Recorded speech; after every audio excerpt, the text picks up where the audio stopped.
Эрхэм аюулгүй байдал гадаад улсын байнгын орооны дарга, эрхэм төсвийн байнгын орооны дарга нараа улсын их хурлын эрхэм гишүүдээ. Монгол Улсын засгийн газар 2024-с 28 оны үүд ажиллагааны хөтөлбөрийн 2 дугаар зүйлд Зөрөх судасны үндэсний төвийг төрөлжүүлэн байгуулна.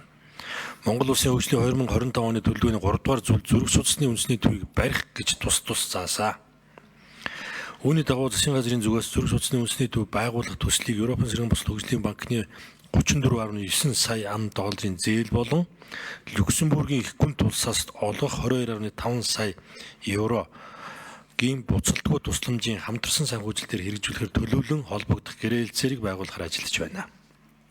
Европын цэргийн бослог хөгжлийн банктай байгуулах зээлийн хэлцээр нь олон улсын гэрээний тухай хуулийн дагуу Монгол Улсын их хурлаар заавал сойрхон батлагдах гэрээ бөгөөд тус зээл нь баталгаад overnight санхүүжилтийн хүү буюу софр дээр нэмэх 1.6% нэмэгдэх хүүтэй 18 жилийн хугацаанд иргэн төлөгдөх, үүнээс 4 жил үндсэн төлбөрөөс чөлөөлөгдөх нөхцөлтэй байна.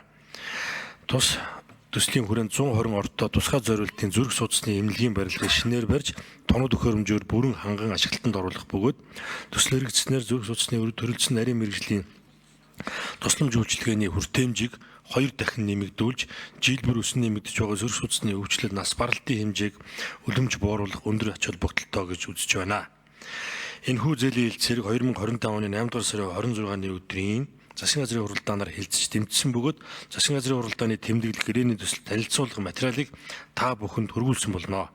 Та бүхэн Зөрөх судасны үндэсний төв байгуулах төслийн зээлийн хэлцээрийг хэлцэн дэмжиж өгнө үү? Анхаарал тавьсанд баярлалаа.